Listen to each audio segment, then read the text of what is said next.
If you get accepted into an exclusive contract with one music library, does this mean that you can't be working with other music libraries? How does this work? Another really great question. No, it doesn't mean that you are tied down to a library. I would say 1 out of 100 times you'll have a library that might actually ask for you to become basically an employee.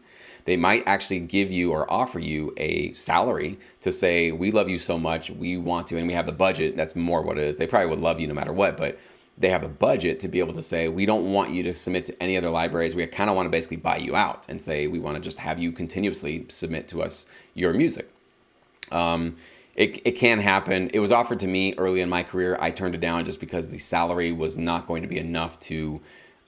I didn't feel like the sacrifices I'd be making by only working with one company was worth what I was getting from that salary. So you have to kind of make that choice for yourself.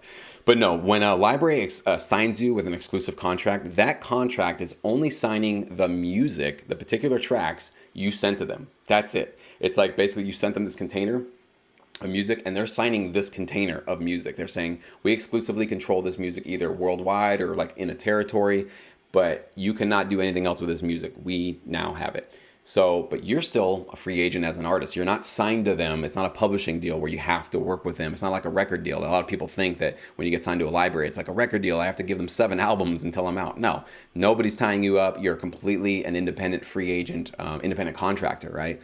So that's why I've told you guys that usually working, if you can, with at least 2 libraries, well, at the most 3. I don't think you should push it past 3, but if you can get up to producing enough music to be relevant with 2 libraries, it's a really good idea because then you can just see which one is really delivering for you, which one really asks for a lot of music, which one is actually giving you the most bang for your buck, who's getting you placements, where are the royalties coming from, are there any sync fees coming from some of these things, right? So there's a lot of really cool reasons why having a couple of libraries that you work with at one time can be beneficial. So I've done this my entire career, essentially worked with multiple companies. Sometimes I'll work with 2 companies pretty steadily. I'll be sort of supplying both of them at the same time. Other times it'll be like one company that I'm sort of like always cranking out music for, and there'll be like a second or a third that kind of pops in every couple of months with a request for, hey, we've got this commercial, can you write something? And they're really just asking me for commercial work and not necessarily for albums. So you can kind of weigh out how much time and energy and productivity that you can actually give to any one of these particular companies. But no, you are not tied down at all to a company forever. It's just that music that you submitted to them. So hopefully that clears that up.